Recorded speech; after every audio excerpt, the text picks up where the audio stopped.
Di sebuah desa kecil yang dikelilingi hamparan kebun teh sejauh mata memandang, hiduplah seorang nenek bernama Marni. Usianya telah melewati 70 tahun, tetapi semangatnya masih seperti gadis muda. Dengan tubuh yang kecil dan kulit keriput yang dihiasi senyum ramah, ia adalah sosok yang dihormati sekaligus misterius bagi banyak orang. Bagaimana tidak? Di balik penampilannya yang sederhana, Nenek Marni adalah pemilik perusahaan kebun teh terbesar di daerah itu. Bahkan salah satu yang paling sukses di negeri ini. Namun, kekayaan yang melimpah itu tak pernah terlihat dari cara hidupnya. Rumahnya hanya berupa bangunan kayu tua dengan halaman yang dipenuhi tanaman obat. Dapur kecilnya masih menggunakan tungku kayu bakar, dan ia lebih sering terlihat membawa keranjang bambu di punggung daripada tas tangan mewah. Setiap pagi, Nenek Marni memulai harinya dengan berjalan menyusuri kebun teh, menyapa para petani dengan senyum hangat. "Selamat pagi, Bu Narti. Bagaimana panen hari ini?" Tanyanya kepada seorang petani wanita yang tengah memetik daun teh. "Alhamdulillah, baik Bu Marni. Tapi daun di blok sebelah mulai diserang hama," jawab Bu Narti. "Jangan khawatir, nanti saya kirim tim penyuluh untuk membantu. Kita harus menjaga kualitas teh kita," balas Nenek Marni sambil menepuk bahu Bu Narti. Di desa, ia dikenal bukan hanya sebagai pengusaha sukses, tetapi juga sebagai dermawan yang selalu peduli pada sesama. Ketika seorang tetangga membutuhkan biaya untuk operasi, Nenek Marni diam-diam membayar semua biayanya. Ketika sekolah dasar di desa hampir runtuh, ia menyumbangkan uang untuk perbaikan tanpa mencantumkan namanya sebagai donatur. Namun, ada satu hal yang membuat orang-orang heran. Dengan kekayaan yang ia miliki, mengapa Nenek Marni tidak pernah terlihat hidup mewah? Ketika ditanya, ia hanya tersenyum dan berkata, "Harta adalah titipan. Jika tidak digunakan untuk kebaikan, apa gunanya?" Baru-baru ini, Nenek Marni membangun sebuah madrasah di desa sebelah. Gedung itu megah, lengkap dengan perpustakaan, laboratorium, dan aula besar. Ketika ditanya mengapa ia lebih memilih membangun madrasah daripada membeli mobil baru untuk dirinya sendiri, ia menjawab, "Mobil hanya membawa saya dari satu tempat ke tempat lain. Tapi madrasah ini akan membawa generasi muda dari kebodohan menuju masa depan yang cerah." Sikapnya yang penuh kebijaksanaan itu membuat banyak orang kagum, tetapi juga penasaran. Bagaimana seorang wanita yang memiliki segalanya bisa memilih untuk hidup seperti orang biasa? Di balik kesederhanaannya, Nenek Marni menyimpan pelajaran hidup yang lebih dalam, pelajaran yang akan segera terungkap dalam perjalanan hidupnya yang berikutnya. Pagi itu, langit cerah membentang di atas kebun teh yang hijau. Nenek Marni bersiap untuk perjalanan panjang ke kota. Ia memutuskan untuk ikut dalam pengiriman rutin produk tehnya ke beberapa toko retail di kota. Bukan karena tidak ada sopir yang bisa melakukannya, tetapi karena Nenek Marni selalu ingin memastikan semuanya berjalan dengan baik. Baginya, melihat sendiri perjalanannya dari kebun hingga sampai ke tangan pelanggan adalah bagian dari tanggung jawabnya. Ia keluar dari rumahnya dengan pakaian sederhana, kebaya lusuh berwarna coklat tua, kain batik yang mulai pudar warnanya, dan kerudung yang sudah sering dijahit ulang. Di tangannya, ia membawa sebuah tas kresek hitam yang berisi bekal sederhana, nasi, tahu goreng, dan air minum. Meski sederhana, ada aura keteguhan dalam langkahnya. Saat truk pengangkut tiba di depan rumahnya, Nenek Marni naik ke kursi samping sopir dengan cekatan. Sopir muda bernama Darman, yang sudah bekerja untuknya selama 5 tahun, menatapnya dengan kagum. "Nek, seharusnya nenek istirahat saja di rumah.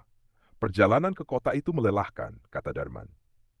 "Darman, hidup ini bukan hanya soal istirahat. Kadang kita perlu turun langsung agar tahu apa yang sebenarnya terjadi," jawab Nenek Marni dengan senyum bijaknya. Sepanjang perjalanan, truk itu melintasi jalanan berliku, melewati bukit-bukit kecil yang dipenuhi kebun teh. Angin dingin pagi menyusup ke dalam kabin, tetapi Nenek Marni tampak menikmati setiap momen. Ia sesekali berbincang dengan Darman, menanyakan kabar keluarganya, atau mengomentari tanaman di sepanjang jalan. Namun, di tengah perjalanan, Nenek Marni tiba-tiba teringat sesuatu. Ia menepuk dahinya pelan. "Astaga, saya hampir lupa. Hari ini ada undangan pernikahan di kota," gumamnya. "Undangan pernikahan, Nek? Lalu nenek sudah membawa pakaian ganti?" tanya Darman. Nenek Marni tersenyum kecil, sambil menunjuk kebaya lusuh yang ia pakai. "Belum, mana mungkin saya datang seperti ini. Kita harus mampir ke toko baju nanti." Meski berkata demikian, wajah Nenek Marni tetap tenang. Ia tidak terlihat panik atau tergesa-gesa. Perjalanan dilanjutkan, dan truk itu berhenti di beberapa toko untuk menurunkan produk teh. Setiap kali mereka berhenti, Nenek Marnie turun dari truk, menyapa pemilik toko dengan ramah, dan memastikan produk tehnya dipajang dengan baik. Ia tidak pernah menganggap dirinya terlalu penting untuk melakukan pekerjaan kecil semacam itu. Setelah selesai dengan pengiriman, truk mereka akhirnya tiba di kota. Darman menghentikan truk di depan sebuah toko baju sederhana di pinggir jalan. "Ini, Nek, toko baju yang cukup bagus, tapi harganya terjangkau," kata Darman. "Terima kasih, Darman. Saya akan cepat," jawab Nenek Marnie sambil turun dari truk dengan tas kresek hitamnya di tangan. Ia melangkah masuk ke toko, tak menyadari bahwa momen yang akan terjadi di dalam sana akan menjadi pelajaran berharga. Bukan hanya bagi dirinya, tetapi juga bagi orang-orang yang bertemu dengannya hari itu. Langkah Nenek Marnie memasuki toko baju sederhana itu terdengar pelan, hampir tanpa suara.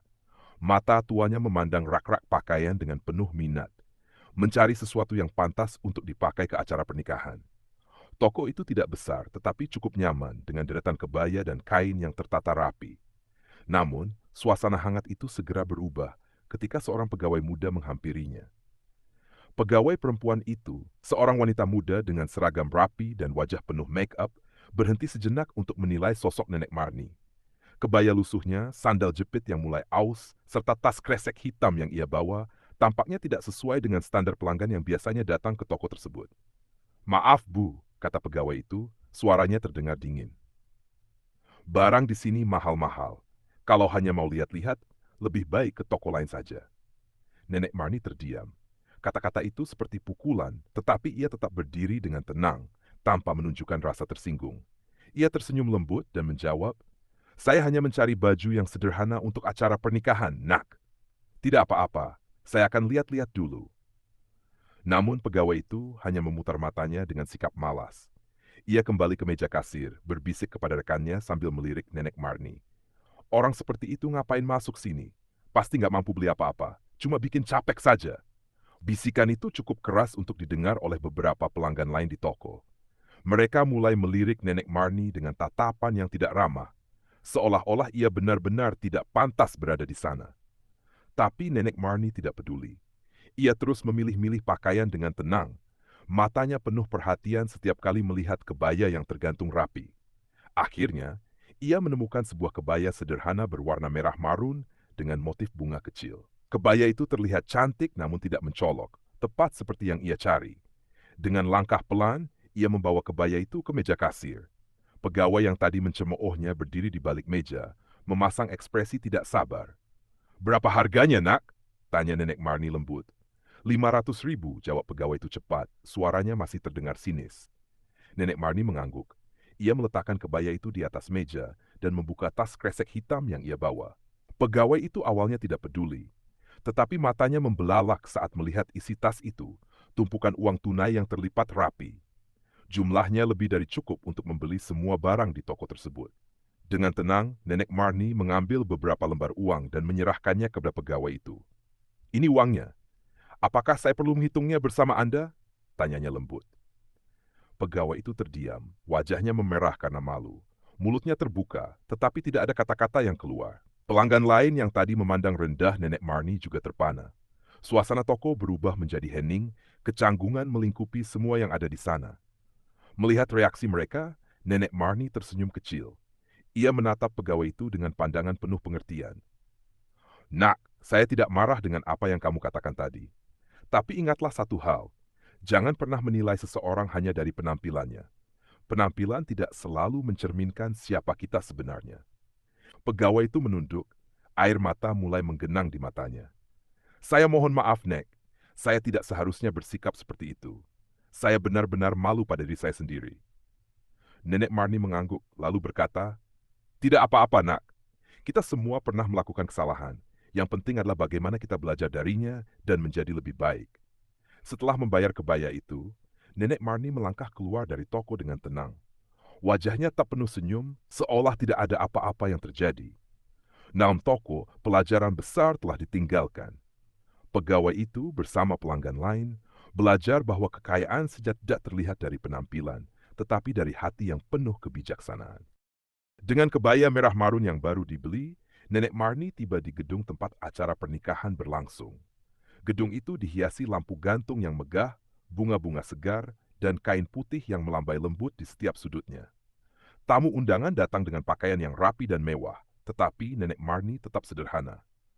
Kebaya barunya dipadukan dengan kain batik tua yang sering ia gunakan, dan sandal jepitnya masih setia menemani langkahnya.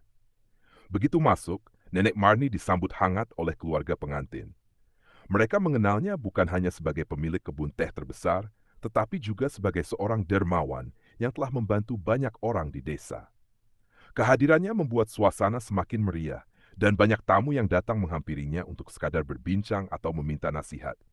Namun di tengah keramaian itu, seseorang yang tak terduga muncul. Pegawai toko baju yang tadi mencemoohnya kini berdiri di sudut ruangan dengan wajah canggung. Ternyata ia adalah bagian dari keluarga pengantin. Pegawai itu terlihat gugup, tangannya gemetar memegang gelas minuman. Ketika ia melihat Nenek Marnie, wajahnya memerah dan ia segera menundukkan kepala, berharap tidak dikenali. Tapi tentu saja, Nenek Marnie mengenalinya. Ia mendekati pegawai itu dengan senyum hangat. "Nak, apa kamu bagian dari keluarga pengantin?" Tanya Nenek Marnie lembut. Pegawai itu mengangguk pelan, suaranya nyaris tak terdengar. "Iya, Nek. Saya sepupu mempelai wanita." Nenek Marnie tersenyum lebih lebar. "Kalau begitu, selamat untuk keluargamu. Semoga pengantin baru ini selalu diberkahi." Mendengar kata-kata itu, pegawai tersebut tidak bisa menahan air matanya. Ia tiba-tiba berlutut di depan Nenek Marnie, menarik perhatian beberapa tamu di sekitar mereka. "Nenek, saya mohon maaf. Saya telah bersikap buruk kepada nenek tadi di toko. Saya merasa sangat malu," katanya dengan suara bergetar. Keramaian di sekitar mereka mulai hening. Semua mata tertuju pada Nenek Marnie dan pegawai itu. Beberapa orang mulai berbisik, bertanya-tanya apa yang sebenarnya terjadi. Namun, Nenek Marnie hanya menepuk bahu pegawai itu dengan lembut, lalu membantunya berdiri. "Bangunlah, nak. Tidak perlu seperti ini. Saya sudah memaafkanmu sejak tadi," katanya dengan suara penuh kasih. Pegawai itu mengusap air matanya, tetapi tetap menunduk, tidak berani menatap wajah Nenek Marnie. "Saya tidak tahu bahwa nenek adalah orang yang begitu luar biasa. Penampilan nenek tadi membuat saya salah menilai. Saya benar-benar menyesal." Nenek Marnie tertawa kecil. "Nak, tidak ada yang luar biasa dari saya. Saya hanyalah seorang nenek tua yang berusaha hidup sederhana. Tapi ingatlah satu hal, jangan pernah menilai orang dari luarnya saja. Setiap orang memiliki nilai yang tidak selalu terlihat oleh mata." Kata-kata itu menusuk hati semua orang yang mendengarnya. Banyak tamu yang terdiam, merenungkan makna dari apa yang baru saja diucapkan oleh Nenek Marnie. Pegawai itu mengangguk pelan, berjanji pada dirinya sendiri untuk menjadi pribadi yang lebih baik. Setelah kejadian itu, suasana kembali hangat. Nenek Marnie melanjutkan harinya dengan berbincang-bincang dan menikmati hidangan sederhana yang disajikan. Namun, pelajaran yang ia tinggalkan di acara itu tidak akan pernah dilupakan oleh siapapun. Pegawai toko itu khususnya merasa sangat bersyukur telah bertemu dengan Nenek Marnie. Ia tidak hanya belajar untuk menghargai orang lain tanpa memandang penampilan, tetapi juga memahami bahwa kebesaran hati seseorang tidak tergantung pada kekayaan atau status, melainkan pada kebaikan dan kebijaksanaan. Hari itu bukan hanya pernikahan yang dirayakan, tetapi juga sebuah pelajaran hidup yang akan terus dikenang oleh semua yang hadir. Nenek Marnie, dengan kesederhanaannya, telah mengingatkan mereka bahwa nilai sejati seseorang selalu terletak di dalam hati, bukan di luar dirinya.